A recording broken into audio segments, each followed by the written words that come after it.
Alright, this is Spectre 23, and I am getting my new phone delivered soon, so you will be back to having good audio in a few days. I reckon the sound isn't even that bad to regular listeners. It's just unacceptable to my ears. Anyway, since YouTube removed the dislikes on videos, I have been really happy because it had the knock-on effect of my videos not getting anywhere near as many dislikes. I went almost 2 months without a dislike, which is amazing for a channel that is one big troll.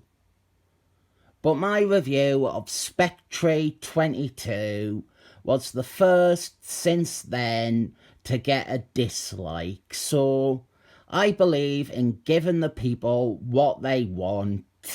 So here is the second part of that story.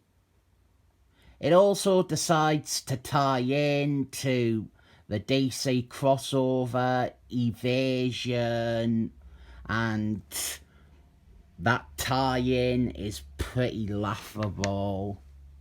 We have a great page here for the purposes of recapping the story to people who didn't watch part 1. There are aliens in a mountain. Some boring people have went to investigate. Spectre got called away on crossover business. And then there was also a diner, which adds a bit of flavour to the story, a bit of slice of life. We'll come back to the diner stuff in a few pages. Not afraid to retread hard ground. We have a gathering of magic characters. A year earlier, during the Millennium crossover, this series had an issue where the major magic characters came together, and now they are redoing that, but worse. And I cannot complain enough about how shitty these supporting characters are. Phil Spectre, the human host of Spectre, he went into business as a private investigator and then got this little team of other paranormal investigators to help him out. And I understand the approach to Spectre being that we need to introduce supporting characters like this because he is not the easiest protagonist to make work. But these people are effing boring. Unbelievably so. Reading about them actively hurts your soul because they are so uninteresting and lifeless. And a lot of the issue is again devoted to them and showing their encounters with these aliens. And we also have that diner. I didn't mind the diner in the last issue. I thought it added a bit of personality and a point of view. I think that the diner was much more successful at providing a human side of the story than Spectre's group of detectives. The stuff I thought was good about the use of this diner, it is undone here because we find out that the 2 people working there, the waitress and the cook, They are very involved and aware of the aliens. And even one of the aliens shows up to defend them from the latest batch of government men who have come. The alien kills them, and then the diner people cover up the murder and hide the alien. And they have been doing this for ages. Crossover bit for 2.5 pages.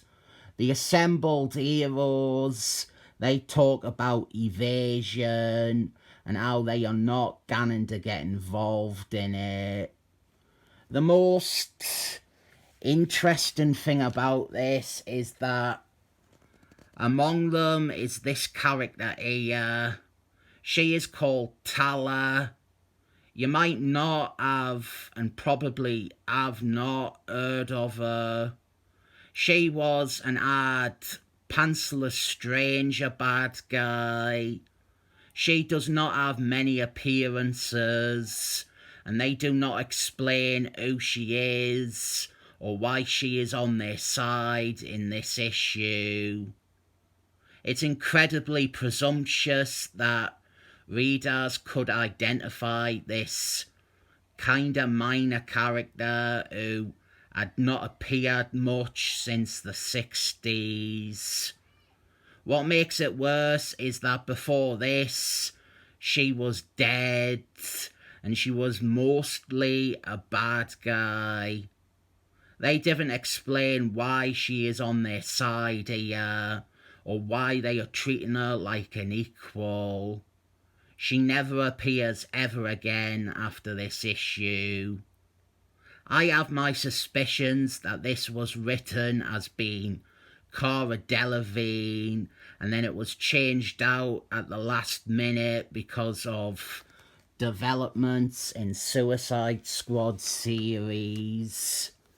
The heroes are not going to involve themselves with evasion, but they are going to involve themselves with this unrelated alien invasion.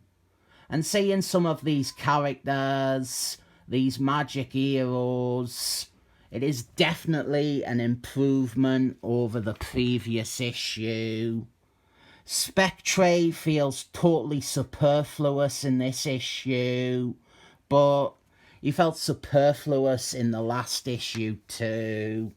At least this time we get to see Gargoyle do some shit, and we get to see a lot of Dr. Fates.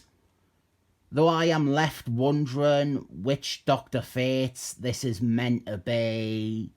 The earlier art, the bit that introduced them, clearly was drawn as a man, but in this scene he is drawn looking more slender and feminine. This was during a time when the mantle of Dr. Fates was shared between a boy and a woman. A stepson and his stepmother who had pedo incest. Really creepy. You can physically age up the kid as much as you want. He still had the mind of a child, and he was getting raped by his stepmother. We also finish it off with, I think, the best part of the issue, which is Dead Boy storming off. He disagrees with the other magic users about getting involved in evasion. He cannot stand by and watch millions of people potentially die, so he flies off by himself to get involved in the crossover, which has some nice payoff. I like his part in evasion. He basically saves the day. When I get a thumbs down on a video, I am still at the point where I get so few views and responses that I can think a lot on a single dislike. I try to think what caused it, and other than prattling on about UFOs and January Jones, I think it might have been calling this series rotten. That statement was subjective, but I would say it is based on some objectivity. Stuff like Spectre barely being in it. There are a few issues of this series that are good, but overall, I didn't think that it is a good run. Or maybe that person just didn't like me calling them Spectre. That's not going to change. Every few months, I think about doing it straight, but this is a hole I have dug for myself, and it allows some freedom, and it lets me disassociate from the actual comics and the creators. I can say all sorts of horrible stuff about Michael Bryan Benson, but if I said his real name, I lose any defence I have that it's all satire or a big joke. Some more meta shite to end the video on. I'll rate this a broken 7th wall up.